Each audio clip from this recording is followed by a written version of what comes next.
लेकिन बीजेपी आरोप लगाती है कांग्रेस पर, वो भी आरोप क्या है प्रवीण जी?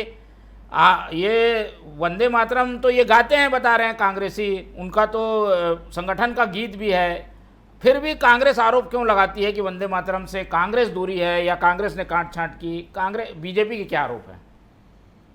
देखिए, सबसे पहले तो भारत माता की जय कहूंगा, आप सभी को नमस्कार और प्रणाम, और पूरे गर्व के साथ कहूंगा वंदे मातरम।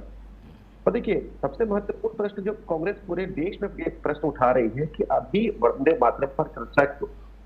भाई, चर्चा इसलिए क्योंकि नवंबर 1875 में स्वर्गीय बंकिम चंद्र चटर्जी ने इसकी रचना की थी, क्योंकि 1882 में आनंद मठ की प्रकाशित हुई थी। तो अगर हम कहें, जब इतना महत्वपूर्ण गान के माध्यम से अपने आजादी के जो आंदोलन को हमने कहीं ना कहीं आगे बढ़ाया, जिसके माध्यम से युवाओं में जोश बढ़ता है, आज भी बढ़ता है, तो निश्चित रूप से इसकी जानकारी मिलनी चाहिए और चर्चाएं होनी चाहिए। और लेकिन इस चर्चा में ये निकलता है कि कांग्रेस पार्टी ने निश्चित रूप से कहीं ना कहीं आपने राजनीतिक ध्रुवीकरण के लिए केवल शुरुआत के 2 छंदों को स्वीकार किया और अंतिम के 4 छंदों को काट दिया गया। तो निश्चित रूप से आज अगर कहूं तो कांग्रेस बिल्ली खंबा नोचे है, केवल और केवल राजनीतिक ध्रुवीकरण के लिए कहीं ना कहीं कांग्रेस पार्टी ने निश्चित रूप से इस महत्वपूर्ण गान को कहीं ना कहीं आधा कर दिया।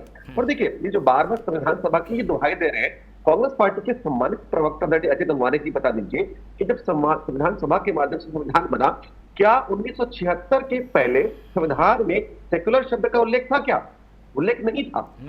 1976 में उल्लेख होता है, तो संविधान में कहीं ना कहीं संशोधन किए जाते हैं। लेकिन बताइए, संविधान में संशोधन भारत के हित में किए जाते हैं, लेकिन ये बताइए, वंदे मातरम जैसे पवित्र गीत का आपने संशोधन करके कौन से आपने कहीं किस आप समुदाय वर्ग को आप कहीं ना कहीं आप खुश करना चाहते हैं? रणदीप मोहन जी को बताना चाहता हूं कि केवल ये कहना कि माइनॉरिटी पक्ष को खुश करने का प्रयास करते हैं। और देखिए, इसकी पुष्टिकरण इस बात से करना चाहता हूं कि जब 2014 के चुनावी परिणाम हारे थे, तब एक के पार्टी के कद्दावर नेता AK एंटनी ने अपने रिपोर्ट में बकायदा कहा था कि भाई, कांग्रेस पार्टी इसलिए चुनाव हारी है क्योंकि प्रो माइनॉरिटी है और एंटी मेजोरिटी, यानी हिंदुओं के खिलाफ है और माइनॉरिटी के पक्षधर है। ये मैं नहीं कर रहा हूं, भाजपा का आरोप नहीं है, के पार्टी का कहीं ना कहीं निश्चित रूप से आरोप है। और देखिए, इसलिए कहता हूं कि देखिए, कांग्रेस पार्टी ध्रुवीकरण की राजनीति करती है।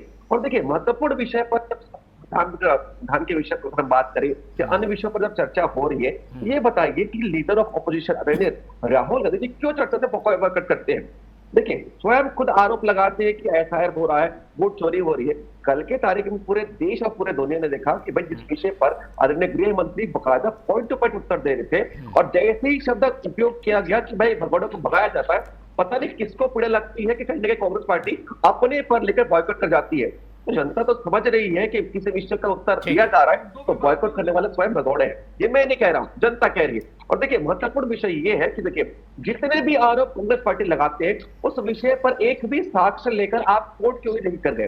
वोट चोरी का आरोप लगाते हैं, क्या कांग्रेस पार्टी कभी कोर्ट गई है? क्या SR के विषय में आप कभी कोर्ट गया है? क्या जनता जान रही है कि जब यथार्थ की राजनीति वंदे मातरम पे कोई सवाल है तो सीधे पूछ लीजिए, अभी गंगवानी जी नहीं उसी पर आ रहा हूं, देखिए कर रहे हैं। मोहन जी इसलिए आ रहा हूं, देखिए, क्योंकि ये माहौल बना रहे हैं कि अभी चर्चा क्यों। तो मैं इनको बता दूं, देखिए, इस सत्र में 13 से अधिक विधेयक पर चर्चा हो रही है, 7 पर वंदे मातरम पर भी चर्चा हो रही है। अरे 150 साल तो अभी पूरे हुए ना सर। ठीक है।